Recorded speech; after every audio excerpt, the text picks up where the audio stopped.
So this is one of the worst stories I've heard when it comes to buying a unit in Melbourne. They'd purchased a property in 2017, held it for a period of almost 10 years and made virtually no capital growth in that time frame. So the story starts in 2017. My clients, who I'd not met yet, purchased a property from Interstate, and they'd leaned on a building and pest inspector to do the inspecting for them because they weren't around to actually walk through the property.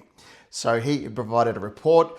Structural defects were found to the tune of about $10,000 to $15,000, which I believe they renegotiated the final sale price. Purchase price of the property was lowered a little bit because of that renegotiation. So fast forward 5 years, they'd come to my rental agency to take over management because they'd had a lot of issues to date with maintenance, and they weren't sure if it was the tenant's problem or a poor property manager problem. So once we took over, pretty quickly, we discovered that this property just had consistent problems.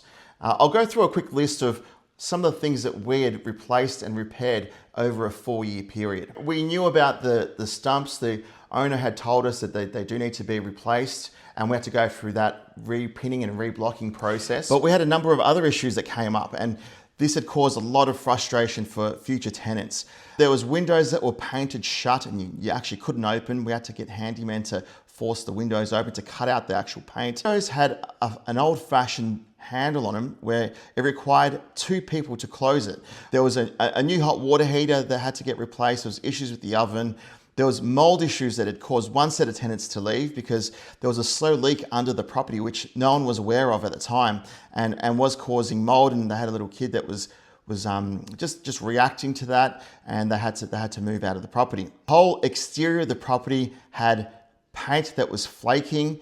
So at the time of purchase, it wasn't flaking, but we discovered that it was painted with an interior paint rather than a durable exterior paint, and all the paint was basically flicking off and making the property look really run down. So the whole interior had to get painted because once the re-stumping happened, there were visible cracks around the whole property. So they had to kind of smooth all that out and make it look like new again. There was constant sewage issues. That was what the first tenant was complaining about, and successively every tenant after that. There was cleaning bills in between tenants, gardening bills. There had to be chimney repairs, switchboard upgrades, issues with the air conditioner.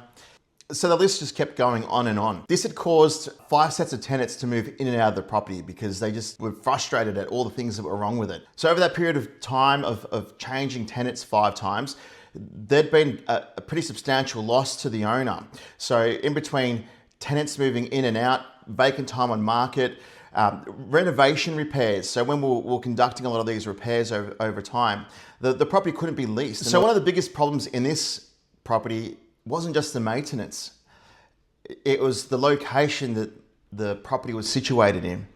It's walking distance to a major highway, walking distance to a power station. It's also walking distance to an exhaust pipe from the new Westgate Tunnel. So the exhaust that comes out of this pipe is unfiltered. There was a huge dispute amongst the locals and the state government, but obviously the state government got their way, and now the houses that live immediately around this property have got exhaust fumes from the whole tunnel coming in over that area. So there's also massive slabs of land, commercial estates in and around that area, vacant land. The list of what could happen there in the future is unknown. So what's the property worth today?